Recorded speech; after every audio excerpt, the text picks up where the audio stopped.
do. What up, PFC World 254 coming at you live. World Cup round of 16 review, the last 4 games.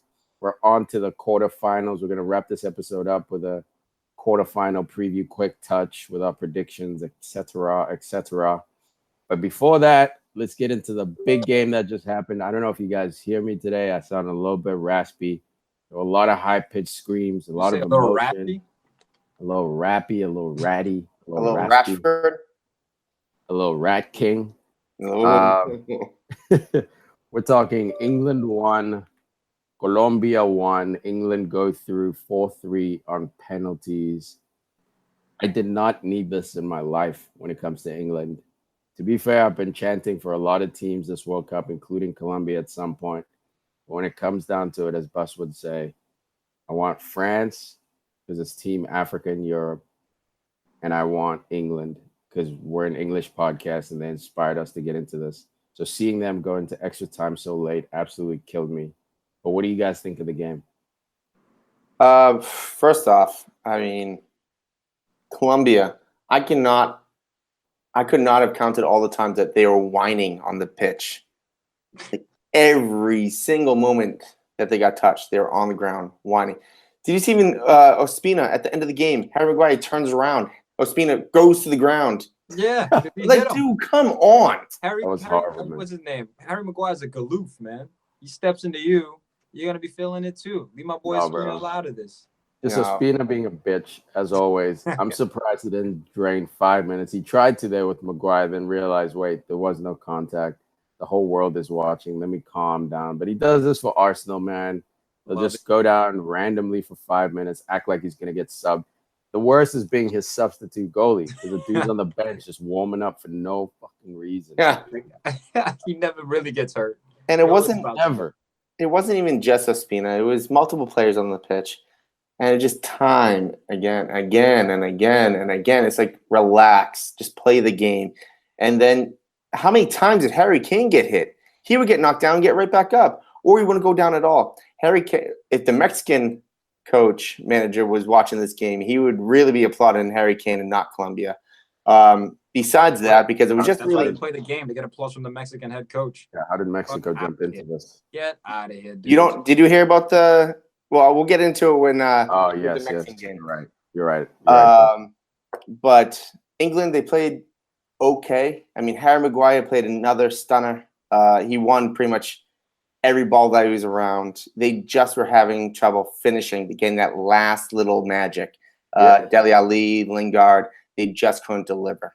Look, unfortunately, Harry Maguire did have a ball-and-ass game, always a problem. But the goal that came at the end from Mina, the buzzer-beater goal, was over Harry Maguire. So you got to give him a little bit of a demerit for that. But overall, definitely, I think he had a great game. The dude's a problem. He's about this life. I don't know. Got to get that header off the line. I don't know if I'm gonna give him demerit because if England could have put anyone above the height of 5'5" on the post, they would have saved it. Yeah, but you can argue Maguire should have challenged better. Maguire was going backwards, and Mina just basically Harry Maguire got Harry Maguired because that's what he does on everyone in every corner. People try to back into him, he jumps over him. But again, I don't blame him fully for it. I just think he lost his mark on that one. It happens. But again, Trippier quoted as 5'10". Bullshit. Dude's 5'5" at best. Should have cleared that off the line. I don't know why he's trying to skip it and flick it over the bar as well. He should have attacked that ball. It's tough because it bounces right before him. But at the same time, if he does attack it, then he might have a better chance of actually flicking it over the crossbar. For sure, man. But yeah, no, Colombia was complaining, most of the game, but I think the complaints were inspired by the penalty awarded to Harry Kane. This dude, Carlos Sanchez, had one of the worst World Cups I've ever seen. And he's really not that bad a player, up until this World Cup. He's been a solid player for Colombia. He's been there for them in Copa America. But, man, that penalty he gave away to Harry Kane was absolutely shocking. In the day of VAR, even before VAR, congrats to the ref for seeing it, live. Without needing VAR confirmation, but in the day of VAR, like what was his plan? What was the thinking there, man? Well, the way Colombia was saying was that when Harry Kane first did the movement, he brought his arm over, kind of like pushed him down. So I think they're trying to argue that part. Yeah. But he jumped on Harry Kane's back. That's the difference. Up until that, it was a battle. Harry Kane did have him hooked, and he was holding Harry Kane as well. But eventually, Harry Kane let go after he got an advantageous position, and Carlos Sanchez decided to ride him. Speaking of riding, I love early in the game, Sterling showing his strength, man, giving Mina a piggyback ride. That was a show of class right there. Yeah, that was David versus Goliath right there. David won, man. But yeah, Yerry Mina, who oddly leads Colombia in goals, coming in to this tournament right here, or in this tournament. This guy's been pivotal. Barcelona signing. I mean, I don't know, Barca kind of just got this guy out of nowhere in January, and he's been a hell of a signing. And he's a hell of a leader, man. He leads by example. Looked like he may have pulled his groin while celebrating that goal to tie it up, but this dude's a savage, man. I feel bad for Colombia because I thought they played a good game. I thought they possessed the ball well, especially without James Rodriguez in the starting lineup. And they just, at the end of the day, they just weren't quite positive enough, I think, to get a result. Well, I was a pretty big fan of Colombia coming in. This match right here, I actually was rooting for England. I wasn't really biased towards either team coming into the match, but watching the way that Colombia would just fall on the ground. They weren't playing honorably, and that's what swung me to be rooting for England a little bit more. Because again and again, then I forget which player was it, Barrios, the one that he didn't really headbutt, but he kind of like threw his head back at Henderson, got a yellow. Some people I saw even on Facebook, people were saying that, people were saying that it should have been a red card. I don't know if that should have been a red card. By the book, that's a red card. It's using your head as basically a weapon, and he hit Henderson in the chest, headbutted Henderson in the chest, or side butt, whatever you want to call it. Even got him in the chin. And then he raises his head and gets him in the chin as well. But again, if there was any other player, non-English player, if Henderson did that to Colombia, did that to Brazil, did that to Argentina, they would, Uruguay as well. Notice there's a trend in all these teams I'm calling out. They would have been on the ground rolling for hours, and it would have drawn the red card. Henderson did go down, but he didn't roll around. He didn't sell it. I hate the roll around bullshit, but this is what you get from it. If you try to be a hard ass, they're just going to be like, all right, you got hit, but you're okay. If you're out there rolling like Neymar, you're going to draw red cards, man. So I see why they do it. I don't think it belongs in the game, but until there's a rule against it, I really don't mind it that bad, because everyone knows that, if I touch that guy, he's going to roll on the ground. So what's the solution? Don't foul him. Yeah, but I don't mind the embellishment, because being honorable is not rewarded. Harry Kane, there were a couple plays in this game, Huss, that you were saying where Harry Kane, he stood tall, he stood his ground, he didn't go down, ref didn't give him the free kick. So if it means that I have to dive and roll around, not dive, if there's contact made, and that means I have to embellish the contact or, exaggerate any sort of off the ball incident that may happen in order to punish the opponent, I'm doing that. Because when I play honorably, if I play honorably as a player, that's not being rewarded as well. So all right, I'll go after the actual call first. So we talked about it with Portugal, Uruguay, Argentina, France. We're talking about the refs, and like I said then, I don't necessarily care how the ref calls as long as it is consistent. Henderson, at the end of the game, threw his head at somebody, got a yellow. Consistent. I like that both got yellows. If they both got reds, it's consistent. I still don't necessarily like it because they would be soft, but I'm glad that they both got yellow because it's even right there. But the honorable part, that's why I was so happy that England did make their way out. It just comes to show that I would be, if I was a ref, I would have the whistle in my pocket for most of the game. I would be judging almost every player out there. If it looked like they were flopping, get up, bro. I don't know. Injured, that's okay. Speaking of flopping, it's not okay. Depends on who it is. If they're Yeah, but that's the all thing. game and they get They injured, really should. But that's the thing, man. That's the hard part. Once refs start reffing reputation, that's part of the reason why Suarez left the EPL, because yes, there was some diving involved, and by diving I mean there's no contact, and he goes down pretending there's contact. Simulation, it's also called, and that's gross, absolutely gross. For now, anytime there's a foul on Suarez, the ref would be thinking simulation first, and then would be calling the foul. And most of the time, when he was truly fouled, they didn't call the foul. They were basically trying to change his game for him. And the ref is not there to change the game. If a guy's a diver and he gets hit, it's a hit. It's a foul, whether it's reputation or not. And I understand that's the difficulty the ref is in. And that's why we have VAR now. Call the foul. You review it on VAR. And if it's not a foul, you drop the ball and you keep playing. Speaking of divers, though, Harry Maguire missed a 6'10", 300 pounds himself. Yep. Besides to try a sneaky little dive, Huss. Why aren't you calling him out? I honestly didn't see that one. Wow. No, I honestly, I would. English dude doesn't get a call out though. There was no contact. That was proper simulation. I have no idea if I saw that. Yes, I would have called out. I feel like I call out everybody when it comes down to diving. Who haven't I called out? I don't know. Any English player. Are you kidding me? I've called out Sterling. Well, that's different. He's ex-Liverpool.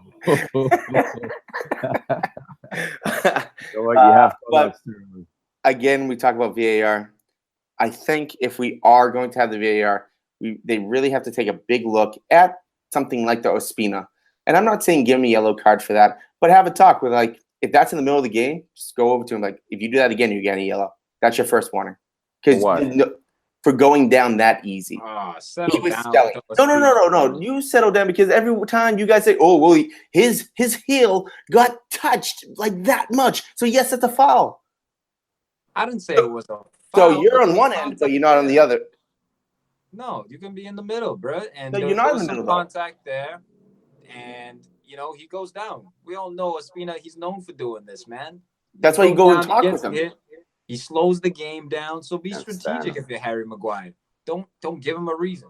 Don't give him a reason. He just turned around. Ospina didn't see him coming either, man. Oh, relax. It's so funny how, like, you see the Ospina thing, you go in depth in that. You don't see Harry Maguire diving on Davidson Sanchez, though. And that was the yellow card. That was a gross That was a yellow card. No contact whatsoever. So if anyone's going to and it was in the box. Yeah, he was fishing for a PK. Look, if he dove, then give him a yellow card. I'm fine with that. I'm not defending him. I'm just saying I did not see that part. Dude, I'm tired of Raheem Sterling starting. I know he had a beast season, absolutely killed it for Man City, but this system doesn't work for him. He cannot play central. He's ineffective centrally. He's better coming out wide. If you're not going to put him out wide, put Rashford out there.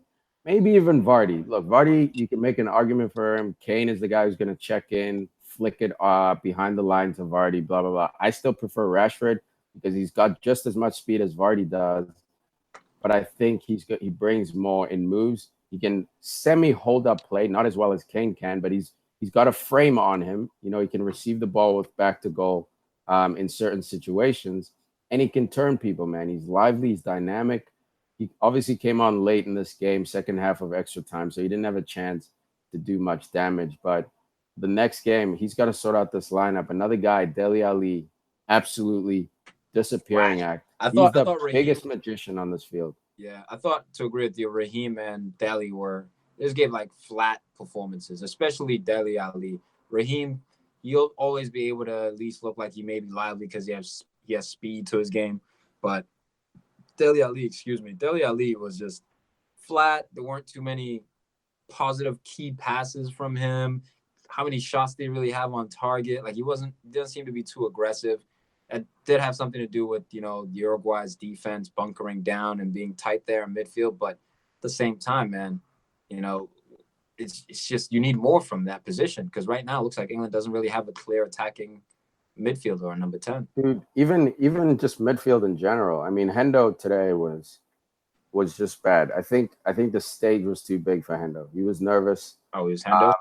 Hendo as well, man. I love Hendo, but Hendo as well. It was all three of them, to be honest. It was Lingard, Hendo, and Ali all took naps. Ali, it's his first game back from injury. He's missed England's last 2 games. Why not put Ruben Loftus-Cheek out there, especially in a game like this where you need a bit of physicality, But obviously this game is past. They're moving on to play Sweden. But PKs, man, PKs, what a thrill. What an absolute thrill. I did not, like I said earlier, I did not need it in my life. I could have done with a nice 1-0 victory for You England. need that drama in your life. It's too much, bro. It's too much.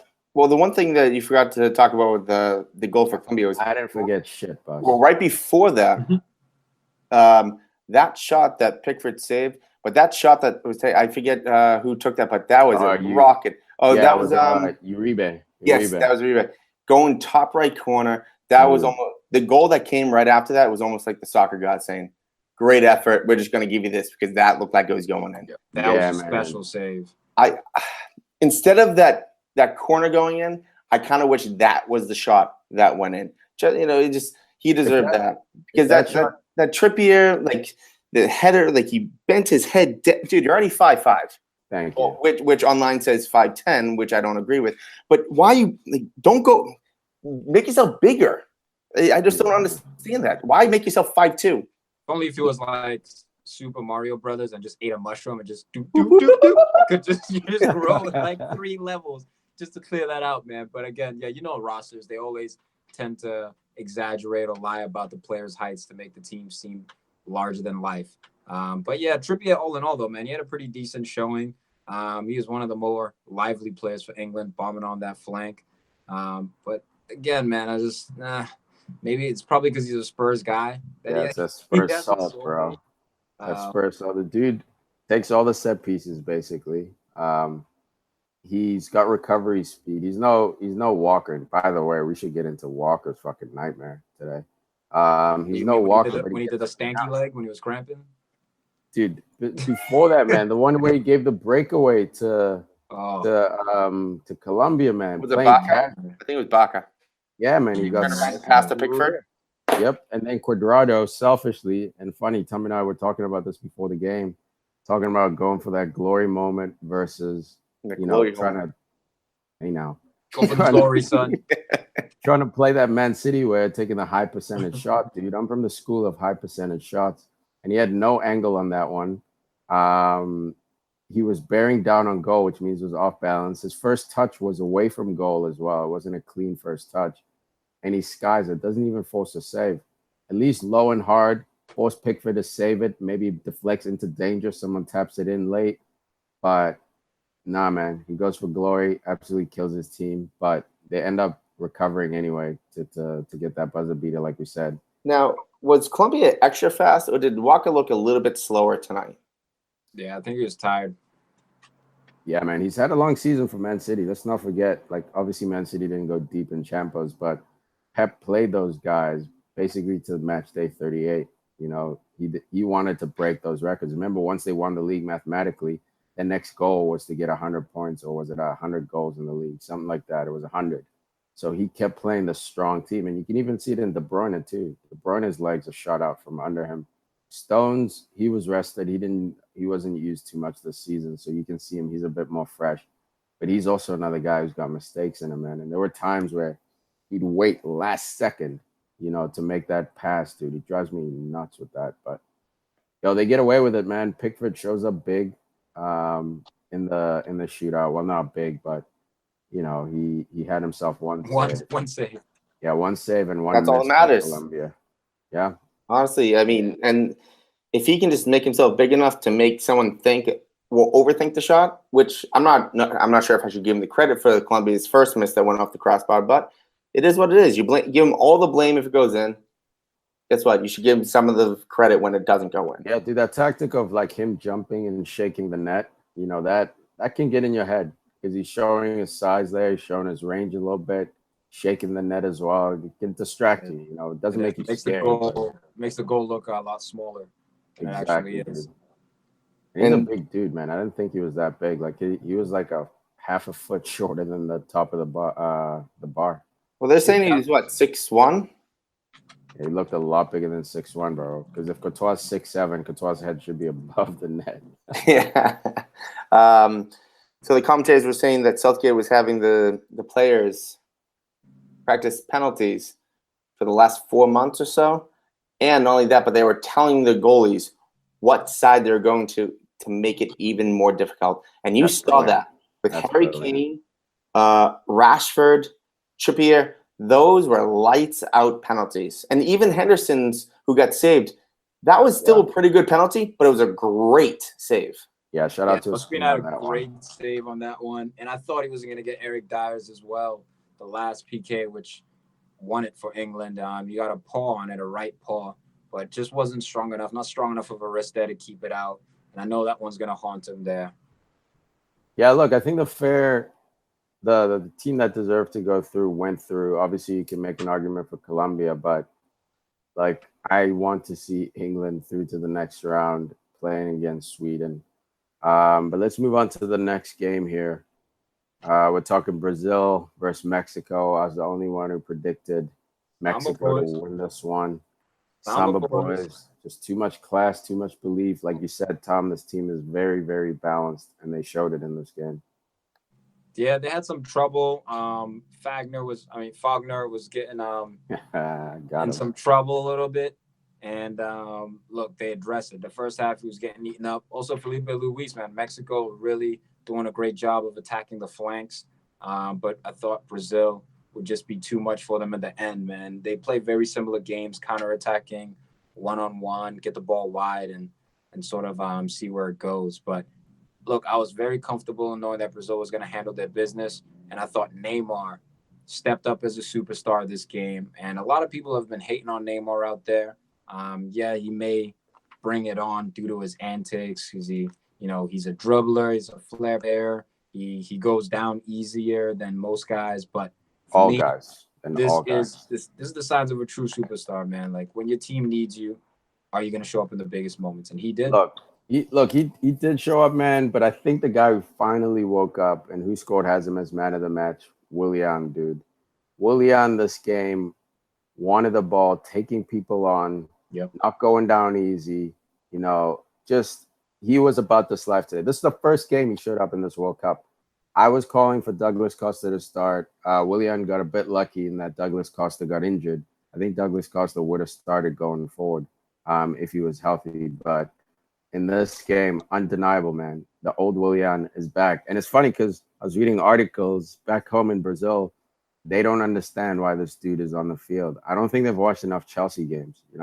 Brazil is a country that, tends to watch La Liga and Serie A. So, but you watch this guy for Chelsea, the last 4 seasons, this guy has been an absolute dynamo. The season when they finished 10th, when Mourinho got fired, he was the only one who played. Hazard took a nap.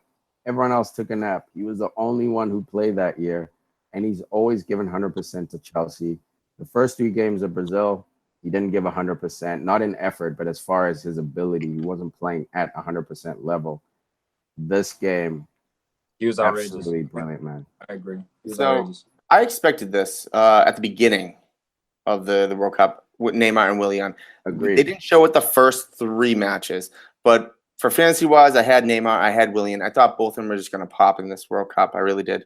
Neymar had a pretty good game. I think this actually had to do with Mexico. The way they're pressing so high, Mexico, it helped Brazil the way they passed the ball. They were able to get Mexico to come at the ball instead of sitting back and waiting where they weren't able to get through those gaps. But because Mexico kept going and using that energy almost against Mexico, Brazil was able to find the gaps, the quick passes. They were able to hold on to the ball a little bit more, pass the ball and move, rather than other countries would just sit back a little bit and say, fine, you want to play with the ball at half? We're going to wait for you here, and then you have to beat all 10 of us. Yeah, dude, this was I think Mexico was unfortunate not to score, man, because this was really like watching 2 boxers forget defense and just play. Like back and forth. Mexico had no respect for Brazil. No respect. And Brazil obviously had no respect for Mexico because they're Brazil. But if Mexico had stolen just 1 goal, I think this might have been a type of like extra time game because the breakdown came in the 51st minute. And before that, everything was tied. Overall in this game, Mexico had the possession. They had 6 less shots, which is not much. They had just as many dribbles. They had a better passing accuracy. Mexico played out of their skins. It's just also the injury to Chicharito coming off. Yeah, that hurt. And then they subbed Rafa Marquez as well at halftime. That was a big mistake. So that could have been a questionable move, and that's potentially the last game he'll ever play at this level. Yeah, look, to be honest, man, because he's such a legend, and Brazil wasn't like targeting him. They weren't victimizing him. So I think it might have been a fitness thing. Yeah, I think it was a fitness thing. The game was a bit fast for him, and it's hot. It was a hot day. Yeah, man, I think just the age caught up, dude. You can't escape Father Time. One of the biggest areas for Brazil, again, is Roberto Firmino. We've talked about it every single match with Brazil, that Roberto Firmino looks like the better striker at the point rather than Jesus. Jesus was okay. He did some good stuff, but right when Firmino came on, things changed. He got in the right spot and was able to steal the goal. That was the nail in the coffin. Yep. And that was due to Neymar, who I've noticed since you guys criticized him about holding on to the ball and slowing the game down. He's doing that a lot less. He's running at defenders. And he's more of a problem when he's doing that. So much more effective. You don't give the other team a chance. I mean, he did that 4 or 5 times. I almost texted during the game, but I was a bit salty. I was like, God damn it, this guy's been listening to PFC. Now he's a problem. Dude, you don't let the defender set. It's just a basic principle of dribbling, dude. Like, if you're a good dribbler, why would you wait for this guy to get good defensive position and then get cover as well? If he goes at Belgium like this, the Belgium center backs, the fullbacks, whoever, he's going to be a problem, man. Now all he has to do is take out that rolling around in this game. Go down, sure. If you get fouled, there's no point being a superhero. Like, he definitely got stepped on, right? So we're talking about the incident. I believe it may have been. Yeah, look, he definitely got stepped on. But even you texted during that, you're like, yo, I thought he got shot by a sniper. He definitely got stepped on. 100% should have been a red, no question. But the way he was like rolling on the ground, I thought rolling, keep rolling. I thought his head got stepped on or something, because they were like the Mexican guy was gonna go grab the ball. I thought like maybe a hand got stepped on. Did that guy even get a card? Ankle rock. I don't think he even got a card, bro. To be honest, if he did, it was yellow clearly, because there were no red cards in this game. But as far as I remember, I don't think he got a card. But to add to that point with Neymar, he has been getting knocked a couple times. But again, if you're fit to play the way that best fits you. Keep going at those defenders. Do not slow down. It's a classic case of the tortoise and the hare. If the hare slows down, the tortoise can keep up. Don't slow down. Go. Use that speed. Use that agility. Make sure that the defenders don't know where they're going. Get them on their heels, and make sure you're getting as many yellow cards for those defenders as you possibly can. Yeah, and he's got the vision to make that pass too. So like once he gets you going, he doesn't even have to beat you to beat you. He can draw you in and then lay it off, man. He's absolutely unstoppable when he plays like that. And when he rolls around less and shows them, yo, you're not going to break me. You're not absolutely, like Messi has that attitude about him. Ronaldo early days was not as crazy as Neymar, but early days would get frustrated, would stay on the ground extra long, would milk it. Eventually knocked that out of his game. He's like, you guys are going to have to break my leg to keep me out of this game. And that intimidates defenders. And now they go after you extra hard. Now you get them yellow cards easier, because now the ref's not worried, oh, is Neymar exaggerating here? It's like, no, Neymar's a skillful player. 9 times out of 10, it's going to be a foul on him. And that's what's going to help his game. And I think that'll come with age. I think he's starting to realize that here. I'm glad the coach has gotten in his ear about it. Be more direct. Be that Ronaldinho. As soon as you get it, everyone's on their heels. Everyone is shaking in their boots. You don't allow them to set. He's going to be unstoppable, man. I don't think he'll change that part of his game because of his frame. Ronaldinho was a lot more stout. He had the muscle to kind of bounce off of people. Neymar a lot more slender. And there's a way to change it, though. Like Ronaldo, you guys remember him at 17, 18, even at 22. But, he was lucky enough to have a Man United locker room and guys like Roy Keane. And I think if he goes to practice, that stuff was unacceptable. I think if he goes to Real Madrid, dog, I think he'll be forced to adapt because he's living under some massive shadows. He won't go down as much. I think he'll hit the gym a bit more.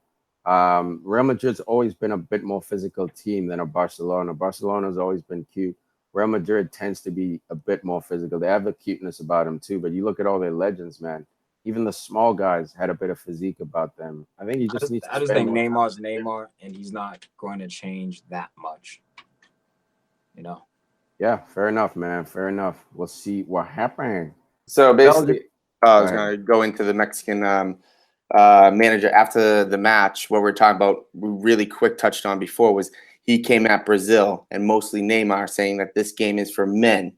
Basically saying the type of things that I would probably say, but he really went off on a big stage, talking about how they're great and skilled players, but they're also very skilled actors. And he had some real big shots against Brazil. You take that out, you're gonna be salty. You know what I mean? And you could be salty with the Mexican head coach, even though he's making good points. So I don't want to take it as okay, he's lost. This is just all emotion. 100%. There was some Brazilian embellishment in there. But if you're on the opposite end of that, you're winning 1-0 or 2-0. You're gonna try slow the game down. There's gamesmanship involved in this, guys, and like we discussed before, if you're honorable, you get nothing from the ref. So there's no incentive for a player to stay on his feet other than the applause of the fans. And if at the end of the day, winning comes above everything. Yeah, man, for sure. Belgium 3, Japan 2. Man, what a game. First of all, big shout to the Blue Samurais, man. These dudes played they played like we know the Japanese culture to be. The samurais are kamikazes, just honor, pride, belief in yourselves. They had no business getting 2 goals on this Belgium side. And at some point in the game, they were 2-0 up. And it was a classy 2-0. It wasn't a Russian 2-0 up. It wasn't pack it in, hit them on the break. No business in terms of their rankings, but in terms of the playing style, they were actually bossing this game. Well, between the two underdogs, between Japan and Mexico, Japan was much better. Mexico had 2 bad games, 2 good games in this World Cup. So Japan really brought it on the big stage. Again, that second goal that they had, when they did the replay, the ball did not even move. It was just, that was quite the knuckleball. It was well-deserved. In Japan, it's too bad for them that they didn't win. But they were unbelievable. Look, man, go ahead, Tom. Roberto Martinez, I think, has to shift some things around. If a team like Japan is able to dominate you in possession, they will find in those gaps in the middle of the park. I don't think Belgium will be able to win the World Cup with a 3-4-3 type of formation. I think there's just too many weaknesses in there. Their center backs don't appear to have the athleticism to keep up with fast wingers. And on top of that, there's just holes in the middle with 2 central midfielders. So they're going to need to adapt. You're playing Japan. You don't need 3 center backs, man. They had Osako up top. Basically, that was it. Anui was a kind of number 10, played a little deeper, center mid coming out of center mid. Haraguchi as well. And if you notice, the 2 guys who scored the goals were from midfield, dude. Yep. If you're playing a team like Japan, you don't need 3 center backs. You pull out either Company, Alderweireld, Tongan, take your fucking pick, and go to a fullback system. If you want to play a little more conservative, go 4-2-3-1, have your 2 defensive mids in there, and play from there, dude. And then get the most important thing as well, enough of Carrasco. He's clearly not at this level right now. He's not playing hard at all. Get a fullback in there, can get up and down. I'm talking a guy like Jordan Lukaku. Let's get that guy out there. Munier, I don't mind him. I don't mind Munier. I don't think he brings too much to the table, but I don't think he's a problem either. So you keep him out there right back. And then De Bruyne, Witzel, and maybe play Hazard out wide. Hazard has to be more out wide, man. When he's coming in from that wing, he's a problem. He's another guy like Sterling, where if you play him central, you kill a lot of pieces of his game. See, I'm not sure Jordan Lukaku traveled. I'm looking at this bench here. I don't see. You might be right, bro. I don't see his name here. So I think what Martinez has tried to do is bolster the center back department, and he's relied on wing backs like Carrasco, like Munier, who can play that right back position, and he's got a guy like Vermaelen, I guess, who could slide in at left back. But at his age, I don't think he'd be the solution. So I think he's kind of stuck with this three center back system. For me, I'd like to see a 3-5-2. I think it's a way more balanced formation, or maybe even a 3-5-1-1, however you want to play it. But Huss, I'd be interested to hear your thoughts on this. So during the match, I actually sent you guys a message, and it said, have we actually seen a team consistently impressed with a 3-back system in this, without a 4-back system, basically, in this World Cup? England has the 5-back, and it's really nice to watch because they have Trippier and Young playing as the wingbacks going up and down, but they get back. That's the most important part. And I'm not sure if it's because there's so many different countries involved and so many players that don't actually play with each other week in, week out, that we could see a different type of strategy where we see in England where the 3-5-2 was actually something that worked very well. Yeah. We're in the World Cup now, where anytime that we saw a 3-back, it almost seemed like they were exposed unless they're playing a crappy team. So right now, I could very well see Belgium going to a 4-back, or having those guys lie back a little bit on the wings to make it almost a 5-back. But let's not forget, I'm not to put all the blame on his shoulders, but this is the first match that Boyata has not played and Vincent Kompany has. There's a 5-year age difference and about 48 injury difference. Obviously, I'm exaggerating on the 48 injuries, but this is the first match that Kompany has come in and started, and they looked exposed. Yes, Vertonghen was the reason that made the error for their goal, but Boyata, he definitely sat in and helped out the outside center backs. So let's not just say as Vertonghen, I could see Boyata starting next match. I mean, at least I hope. As much as I love Vincent Kompany, he's just one pulled Sammy away from wasting his sub 20 minutes in. I don't think you pull Kompany. I think you pull a guy like Toby. Toby Alderweireld hasn't played all year. He's the perfect person to give a rest next game, especially because they're playing Brazil, a very, very clever attacking system. A guy like Boyata brings that athleticism.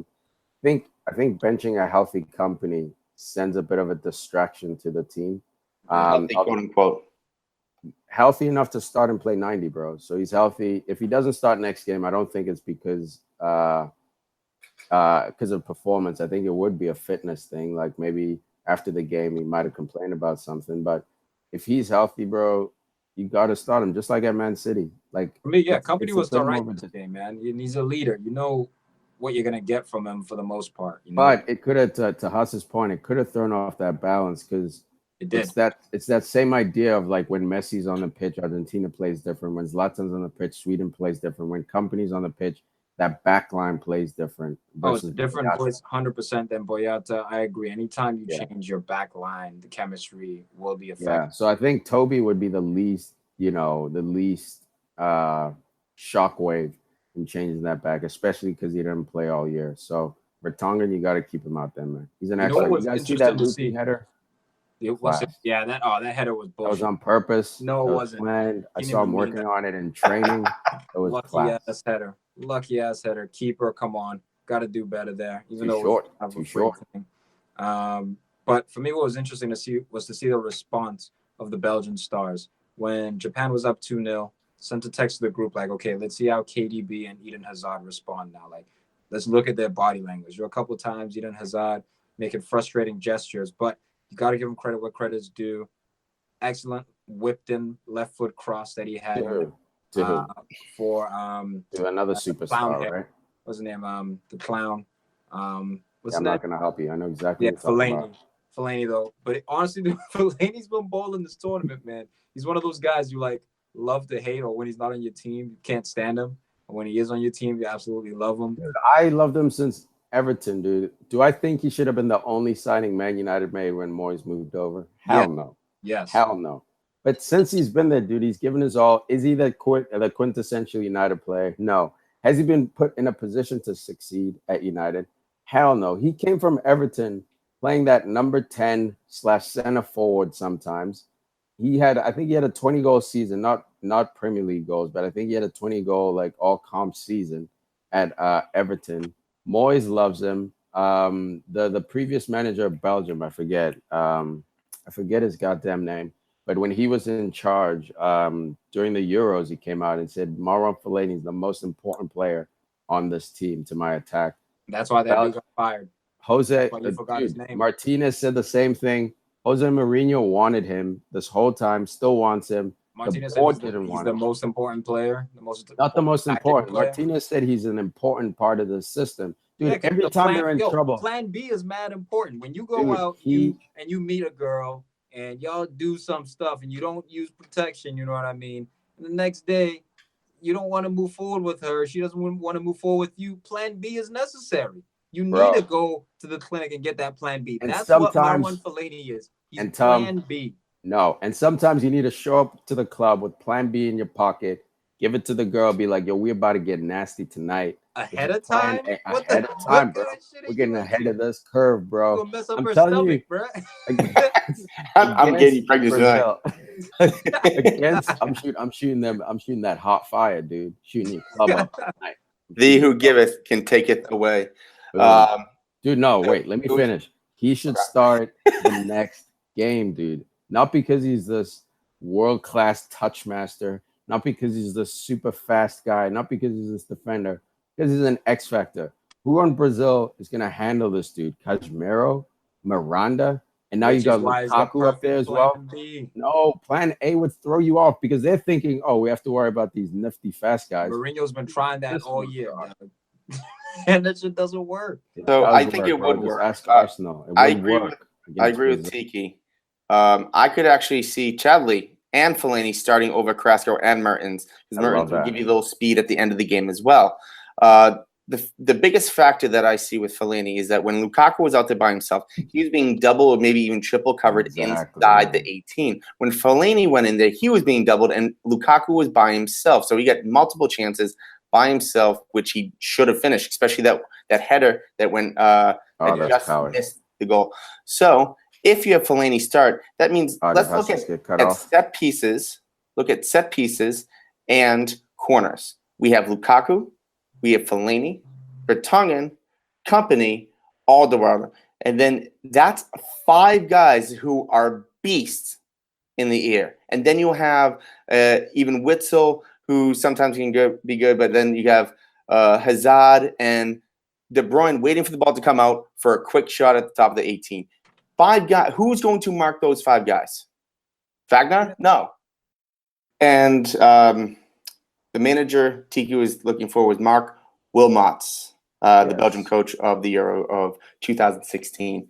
But with Fellaini, you have to look at it because I'm not even just starting Fellaini. I might be starting Chadley because when they both came in, everything changed. You had Fellaini on the field just roughing people up. And the biggest point that I have with him was that when he was in the 18 with Lukaku was able to get open. Before Fellaini came on the field, Lukaku was double, even triple covered, and he didn't get many looks. When Fellaini came on the field, Lukaku got many more looks, better looks, and should have scored that header, which went past the goal. If you have Fellaini in the field, think about the set pieces and the corner. You have Lukaku, Fellaini, Company, Vertonghen, and Alderweireld. And then not only that, but you have Hazard and De Bruyne and Witzel on the outside of that. And how are you going to defend that on the corners and the set pieces? Because you're not going to, well, not many times are you going to be able to pass around Brazil for a lot of time during this game. So where can you really affect Brazil is on set pieces. So Fellaini could definitely help that. And where is Brazil weakest right now, man? It's those outside backs. So if you got a guy like Lukaku and Fellaini in there, it means Hazard now can decide to dribble, take you on, beat you, or he can receive it and serve it. And same thing for Mertens or Chadley, whoever you bring in, or Munier as well. He doesn't have to beat you anymore because now he's got 2 targets. He's got a guy who's world-renowned for winning the ball in the air and winning chest straps.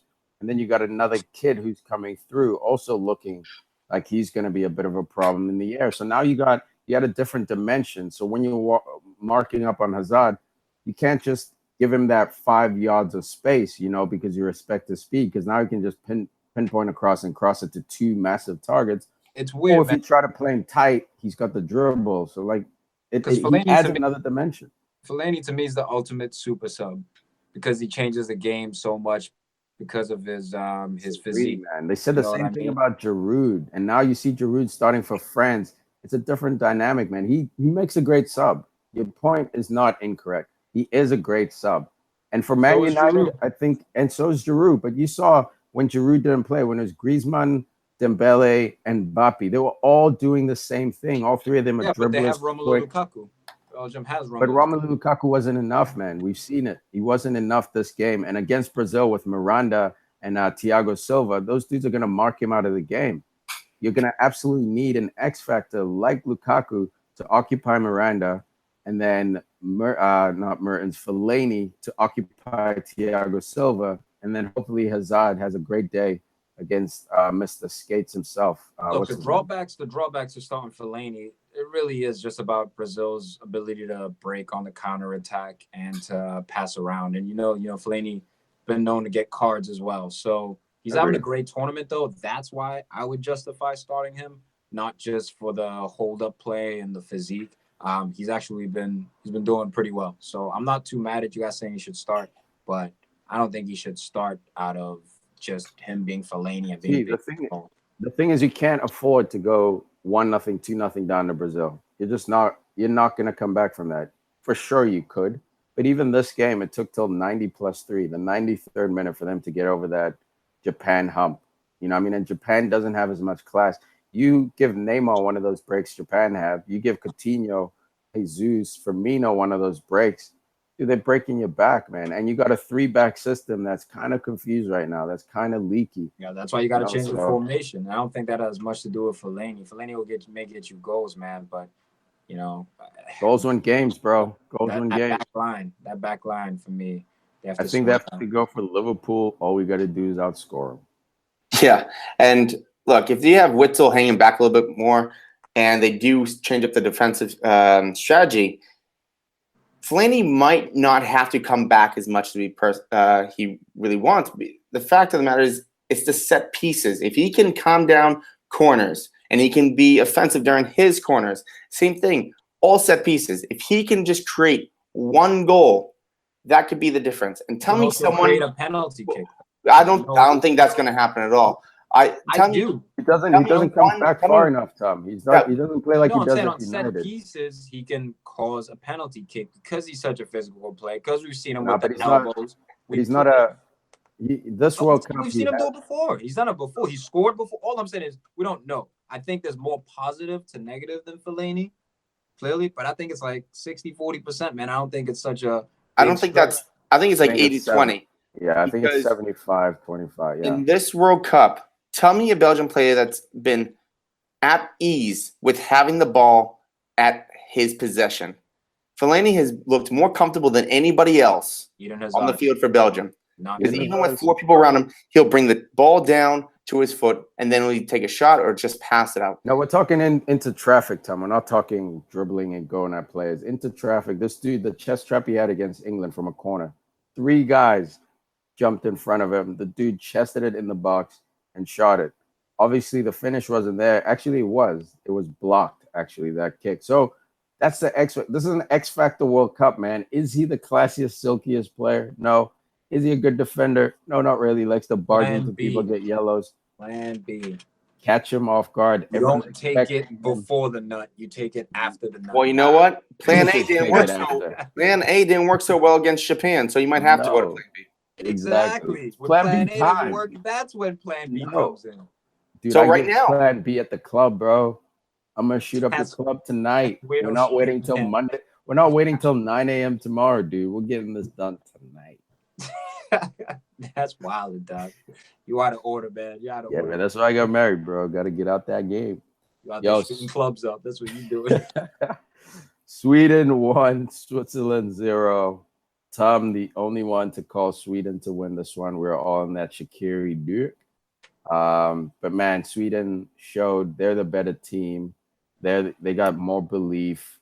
They're more well drilled. I messed up. I should have remembered back to the game they played against Italy, man, how organized this team was, how difficult this team was to beat. They gave Germany a hard time. Germany needed a buzzer beater. They smacked up Mexico. I think I was just high on the Shaqiri goal against Serbia. So They had balanced. no business picking Switzerland to beat Sweden here. Actually, I think you did because No, I didn't. real. I wrote it down, man. Tom was the only one to pick Sweden. I picked. No, I know that, but look at how the goal was scored. It was a deflection. Besides that, it's a 0-0 game. It was very even. Yes, Switzerland had more shots, which was 18-12. Sweden had, 6 block shots? No, Switzerland had 10 block shots. Holy cow. But look, shots on target with 3-4. This was a very even game. So whether you picked Switzerland or Sweden, it was more or less a flip of a coin this match. Not if you were me. I feel better, bro. I knew what the hell was going to go down. Sweden, man, so balanced, this team. Playing my favorite 4-4-2 formation. Very difficult to break down.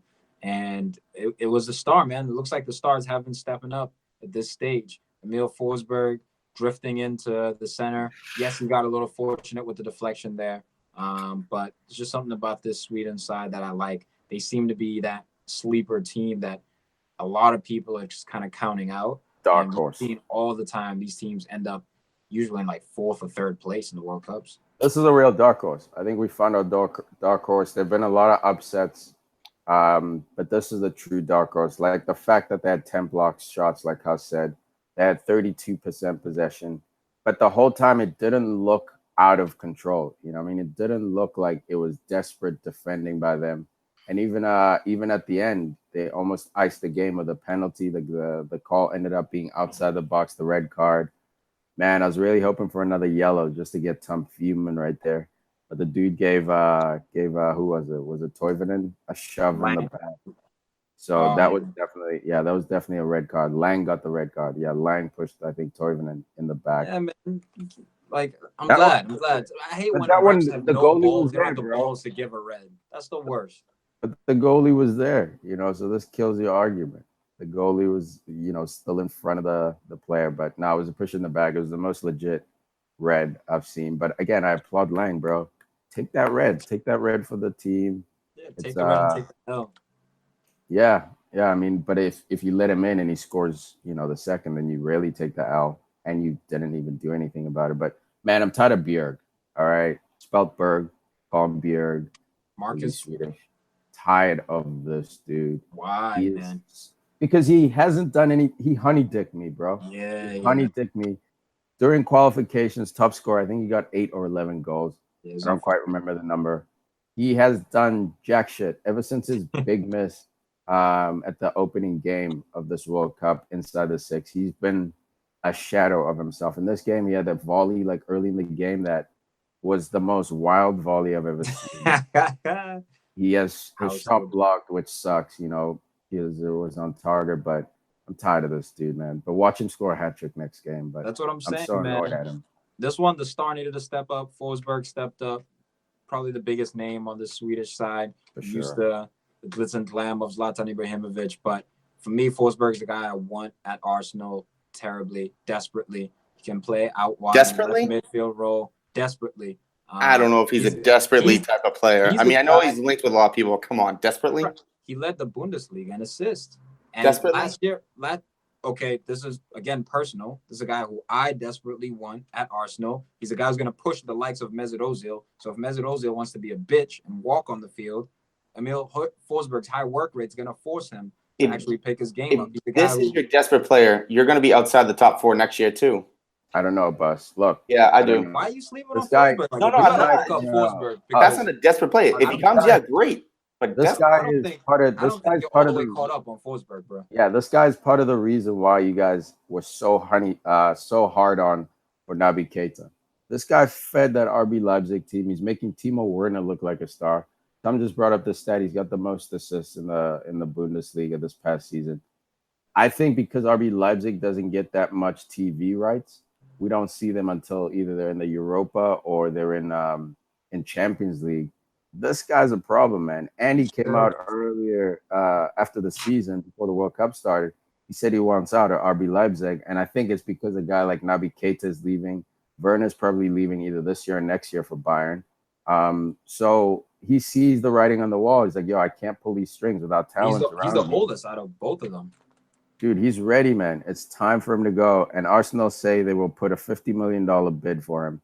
So they're serious about getting this dude. Huss, you're sleeping on this guy, man. He's one of those Momo Salah guys where you're like, quietly 50 million, whatever. Dishes dimes. And to the perfect point, he's going to push a guy like Ozil. Ozil's not going to give you 38 games over next season. He's just mentally, he's not there. I think physically, too, he's not quite himself anymore. He's always sick.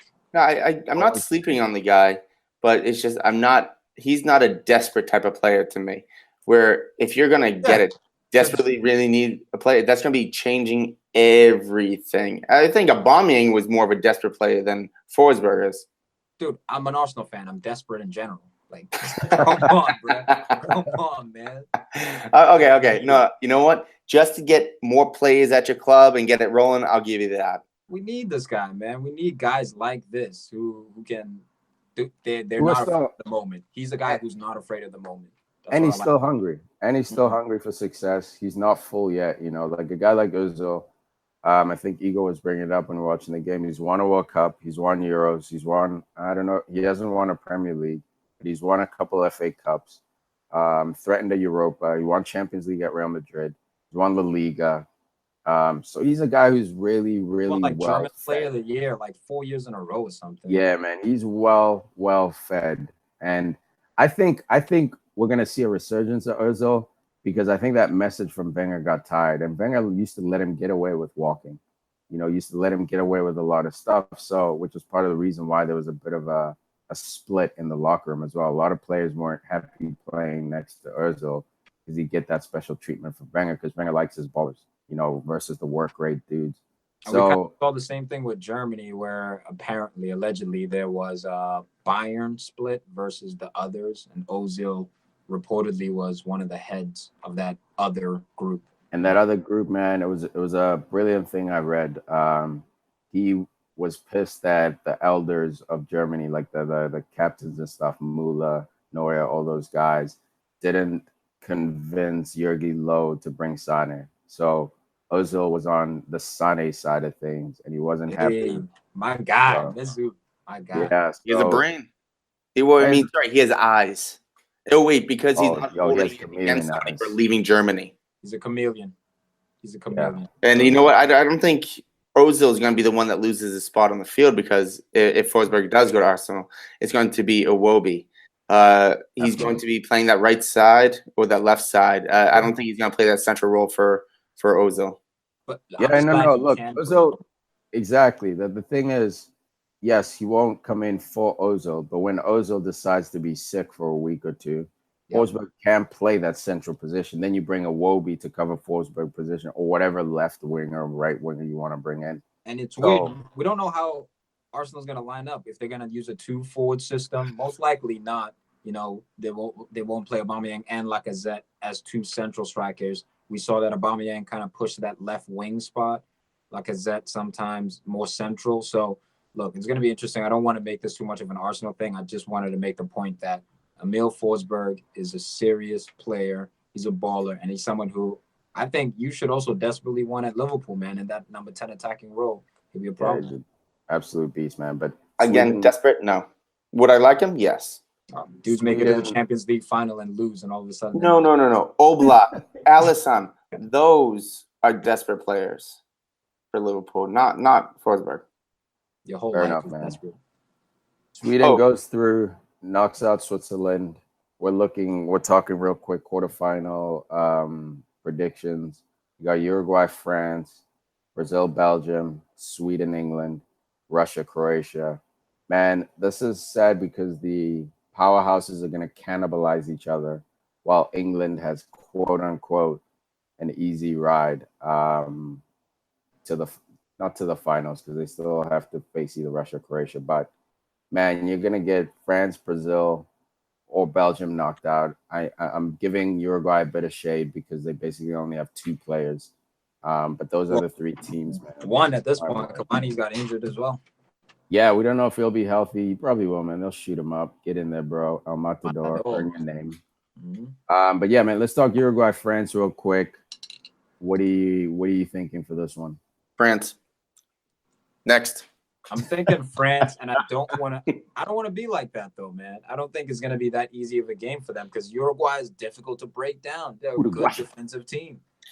No, Uruguay is going to be great. We've seen them in the group stages where they didn't let up a goal, and then even against Argentina, they did let goals in. But then it's almost the exact opposite team against Portugal. I got mixed up, but Uruguay, they are very tough to break down, and I could see France getting one, maybe two if they figure out their system. But if I could see Suarez is Cavani okay after that header, which might have been made him a little dizzy? It wasn't the header, bro. Concussion.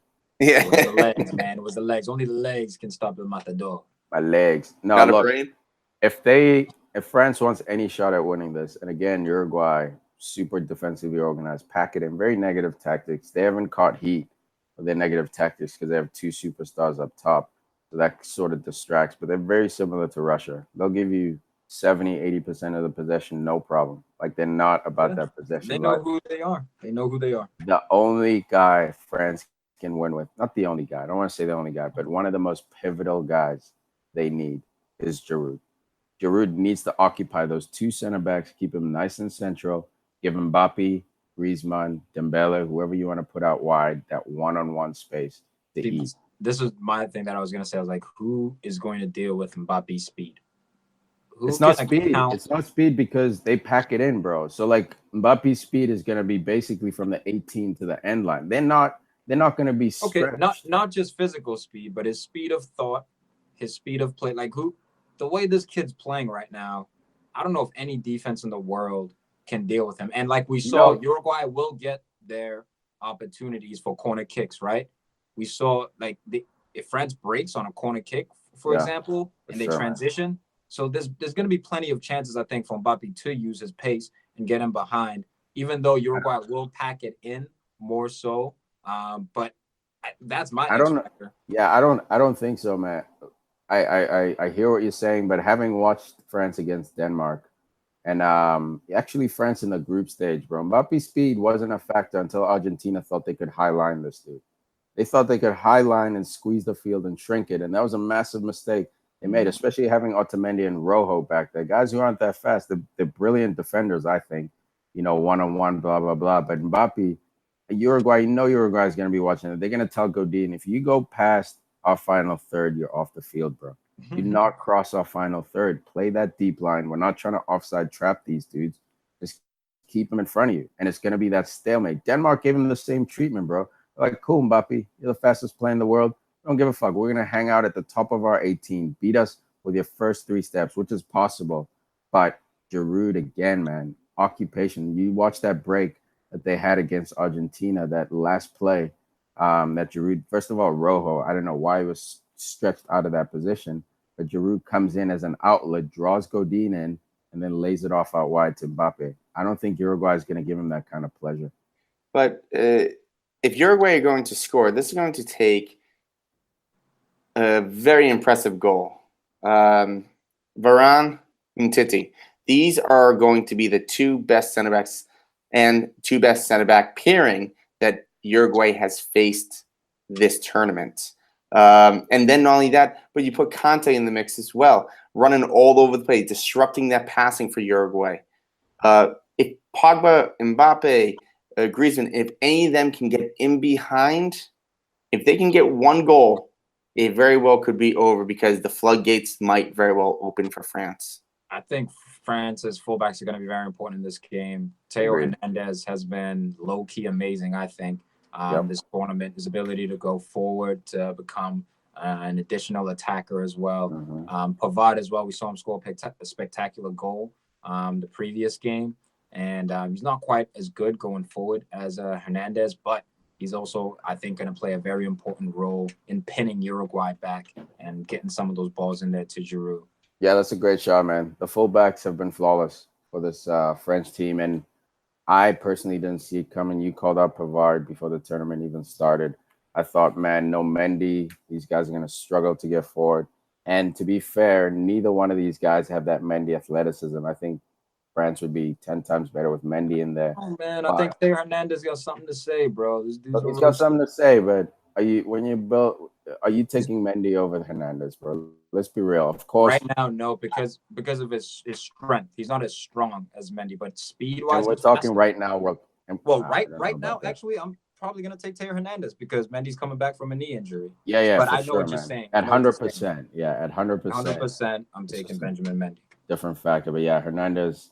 Not to hate on him, man. He's been absolutely fantastic for them. Brazil versus Belgium, the Brother Bowl here. Tom and I have been talking shit since I think January, bro. I started guessing up this Belgium team. They almost go down to the Blue Samurais.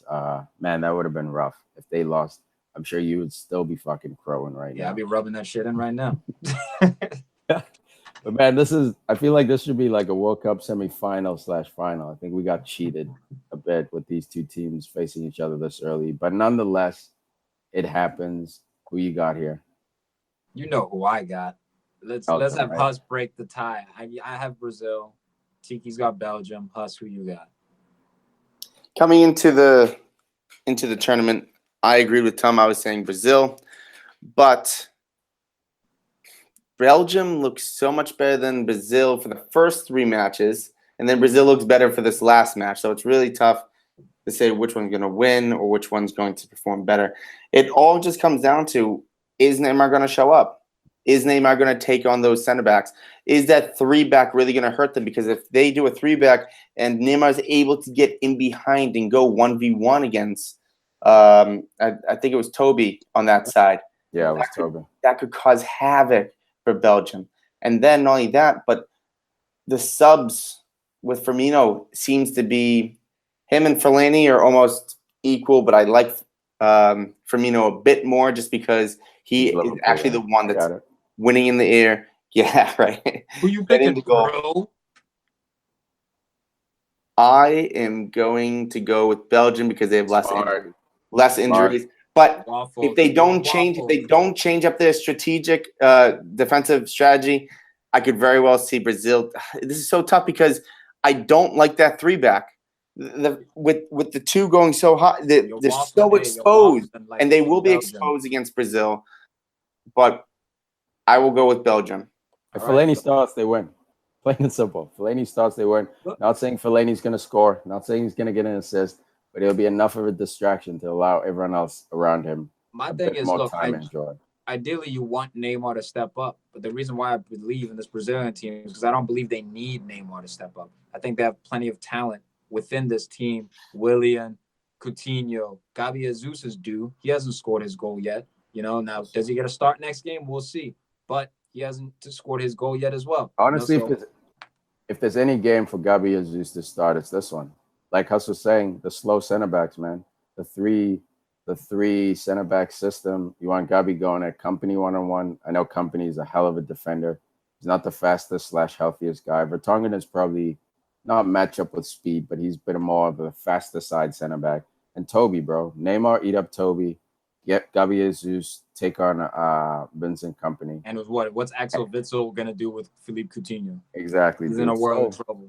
Yeah, man. So this game, as much as I think Belgium will win it, it's not going to be an easy one, man. Brazil woke up at the right time. But I think that test that Belgium suffered, they showed that belief, man. And you see after the game, Lukaku holding the team talk. There's a lot of passion coming out of that team. We got to give a shout out to Lukaku for that because he seems to be that leader on that team. And we failed to mention his dummy that he had for Chadley, which was so smooth. But I'm impressed with how much of a leader he is. I saw it towards the end of this season for Man United when he was calling players out for quitting and hiding in big moments. And after this miraculous comeback victory against Japan, he's in the middle of the huddle, in the middle of the circle, just ranting and raving. So not Company, not Hazard, not all those guys. Fucking young Lukaku, where you at, Snacks? Not for you. Well, I think Belgium and England almost have the same parallel for captaincy where they gave their best player the captain ban. Same thing with Harry Kane. But it was someone else that was doing the talking. If Lukaku was doing the talking, same thing with Jordan Henderson. He was the one that was really getting the team going. So it's almost the stories that you would hear from Steven Gerrard where it was Carragher who would be the one that was talking to the teammates where Gerrard would be going out and really proving it. Yep. So it's the same thing, England and Belgium, where you have one player who is the captain proving it, and then the other player who might be vice captain very well could be just barking orders and really getting the emotion up. For sure, man. Sweden, England surviving that test, going to PKs. Sweden also surviving a test, giving up possession, desperately blocking shots, but never really looked in trouble during their game against Switzerland. These two go head to head. I got England. This is emotional. This is also logical. I think this was a wake-up call, but England does not win if Sterling doesn't play. I mean, if Rashford or Vardy don't play for Sterling. I disagree. I think if Sterling does play, they still win. Will it be a close game? Yes. It'll probably be just like what we saw. It'll probably be something like a 2-1, 2-0, 1-0. It won't be a high-scoring game, but I do believe that England will have enough. Sterling, he hasn't been good, but if we're going to say, oh, this is the time for Gabby Jesus to step up, why isn't this the time for Raheem Sterling to step up? Not by get a goal, but just to get a penalty. Because Sterling doesn't play in the middle, bro, ever play. And he's been ineffective, not because he's a bad player or he's blah, blah, blah, having a rough World Cup. It's because he's in the middle. He doesn't play well in traffic. You need to isolate him Man City style, like Sane, Sterling, stretch it. And they're not going to play that system, which I'm fine. They have their tactics. They're not playing to his strengths. He's not as strong in the middle, but, I mean, he did play there at times for Man City this year. Especially when Aguero and Gabi Jesus were hurt and in that period. So I agree with you, though. It's definitely not his strength. But for me, it's Harry Kane's time. That's why it's not Raheem Sterling's time, Huss. Because Harry Kane, man, for those of you who want to doubt him, he's proven that he is world-class in this tournament. I thought he proved it 2 years ago, honestly. But he's world-class. He's stepping up to the plate. I was getting ready to say Sweden is going to upset England. But honestly, I think you got Harry Kane on your team. You have a chance to win. He draws the PK this game, brings him up a goal, and tucks it away. Now, I don't trust the rest of the English team. I don't trust the lack of movement in the center of the park. I don't trust Dele Alli and Jesse Lingard in there. I don't trust Jordan Henderson. I don't really trust this midfield, so I can't see them being broken down. But I do think England has enough, and that they have Harry Kane, and they have a chance. So I'm going with England beating Sweden. Tom, real quick, I think you and I are sort of agreeing, but like I said, for Sterling to step up, he doesn't need the goal. It can still be Harry Kane's moment, but he could just get the penalty for Harry Kane to take the penalty. Understand? He hasn't even been playing well enough to draw PKs. That's the thing. He hasn't. And Gabby Jesus hasn't been playing well either, but we can say that he's going to step up in the moment. So I think Sterling has a chance. No, the only reason I said Jesus is because he's a number 9 playing his position, and it's the factor of him going 1-on-1 against a center back right away.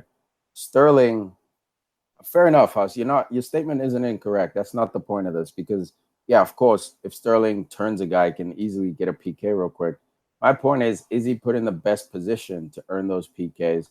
And at City, Tom, he played that system only when the fullback / Walker would bomb in. He would tuck in. He didn't start in that formation next to Aguero or Jesus. He would start out wide. No, he started as a center forward before. That's what I meant. Got it. But even that was like a false 9 type of setup. Yeah. You know what I mean? Yeah. It wasn't a link up play kind of center. You see that movement today. When England played, there was no movement centrally. They'd knock it into Kane. Kane at some point was playing number 8. The number 8 position. Like that to me has to do with the midfield. That's what I'm saying. Like that too. Like centrally, there's not enough there to even make him successful because he's not getting supply from the midfield. Blah blah blah. I don't know. Whatever, man. It's all guesswork anyway. So there was a little thing that I was thinking about actually, real quick during the game. If England, this squad, was in the EPL, where do you think they would finish? Top 4, bro. Top 4. Because I think they'd have more chances to change their formation. You wouldn't have Walker. You don't necessarily need Walker at center back. You could put him at his right back position, have Maguire in there. For tournament wise, I think they wanted to play out the back, so having 3 center backs usually benefits that. But I see him top 4. I don't see him necessarily, winning the league, but they have enough quality in it. As long as you have Harry Kane, bro, and Dele Alli and Lingard here and there, and Rashford here and there. and you have your defense as well. Like, yeah, man, this is a problematic team on paper, but we know paper means jack. I think that midfield would come back to bite them throughout the whole year because they just don't have any creativity in that midfield. Every single World Cup, I feel like we say that. Every single year, I feel like we say that. You know, they have creatively. They have what's his name, Loftus-Cheek, dude. They're just when you have to say what's his name, they have a problem. No, because every time I want to call him. Oh fuck, I want to call him Ward-Prowse every time, and he's not Ward-Prowse. So I'm like correcting myself in my head, dude. Loftus-Cheek, y'all are sleeping on this dude. Not me, bro. Not me. No, I'm not sleeping on him, but I'm saying, like, if they were fortunate to have a player like Thiago, how Thiago can't even get on the pitch for Spain for the most part. But if someone like that could play for England, everything changes. For sure, man. For sure. Russia versus Croatia. Man, I'm sticking with Matarasha in this one. These dudes got the heart. This is not going to be about class. It's not going to be a quality Russian performance. They're going to pack it in. I don't think Croatia has enough at number 9 to really test those defenders. It's going to have to be the Modric and Rakitic show. And lately, I don't know where those dudes are at. I see Russia somehow stealing one from Croatia, maybe even in PKs again. I don't know where I want to go with this. My brain is telling me Croatia. My heart is saying Russia because everything seems to be going great for them right now. And they're feeding off the energy. The rest might be feeding off the money, but I'm not even going to say that because they've been playing well enough where I can't even say Putin has got involved. Croatia, they looked really good in one game. But other than that, their offense really has not really been there. And the goal that they scored in the who they play? My fault. I can't think of who they played. I'll check that real quick. Croatia played Denmark. The one goal that they came off of like a deflection, and Mandzukic was just there.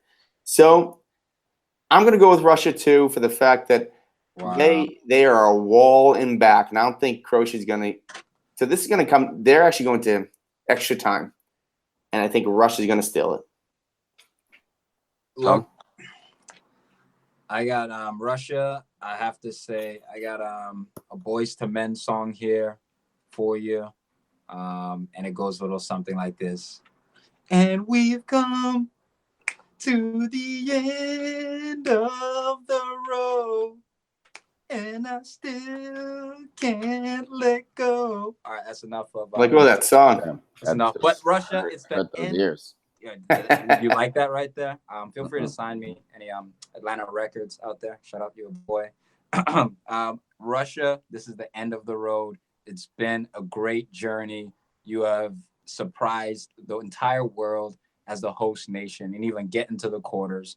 But this is the end of the road for Russia. Too much quality for this Croatian team who looks destined to potentially be in the finals. Okay, so I have Croatia just putting the foots to the Russians in this one. Russia will sit back, but I don't think they'll sit back as much as they did in the previous game against Spain because Croatia aren't as heavy favorites as Spain was. So I do think Russia will allow a few more gaps in midfield, which the Croatian midfield will exploit.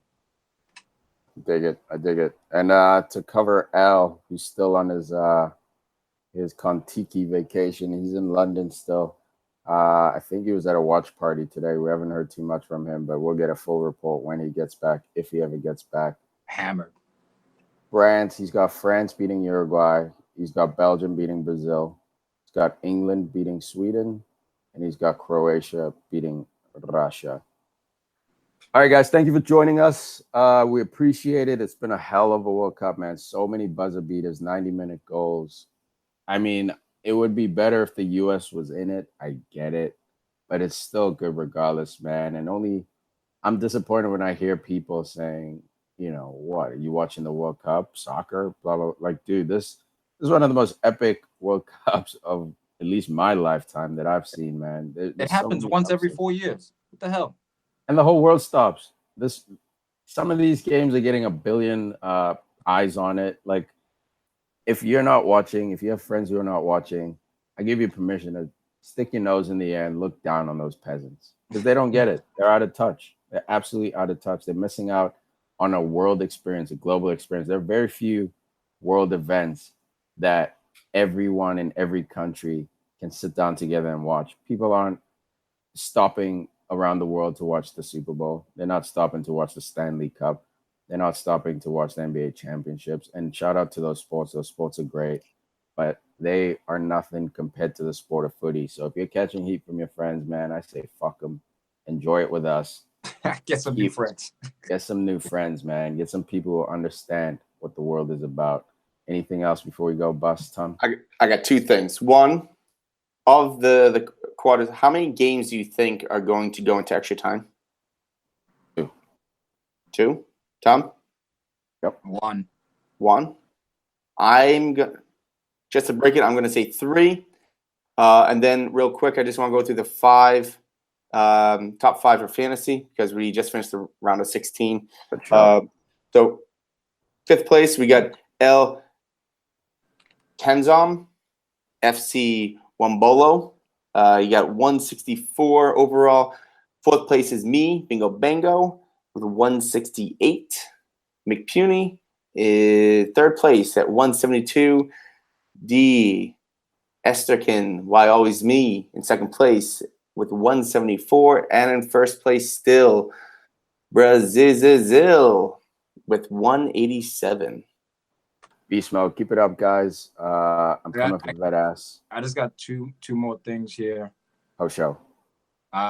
Just that moment in the England game when Raheem Sterling was barged, he was shoulder barged by a Colombian coach. Wasn't the head coach. I thought that was a major moment there. And then the last thing, which I think we have to mention, biggest rumor of the day here, Cristiano Ronaldo being linked with a move to Juventus. 80 million, they said. 80 million or 88 million discount price. But I mean, I guess this dude's 33, 34. Discount double check. Still worth it. I would still pay 140 for him, probably 150. Yeah, no, he's worth it. That's a perfect league for him. It's a bit slower. Don't come to United, man. I would love to see him at United, but like I said in the text, like the comparison to what he used to do would be too much, man. It would be too negative. Destroy Serie A, bro. Are you kidding me? Maybe Juventus can finally win a Champions League, dude. You think if comes back? Yo, if he wins a Champions League with Juventus, can we put Messi to bed? Nah. Come on, bro. He goes to United, wins one. Real Madrid wins one. And now Juventus wins one. And the Messi cements it makes it a lot more tough. It boosts him definitely a notch, but Messi may end up and a Euro on top of that as well with Portugal. Like, man. Messi may end up for you guys at that point. It'll be emotional, all you Messi fans. All right, guys. Thanks for listening. We will be back soon. Peace.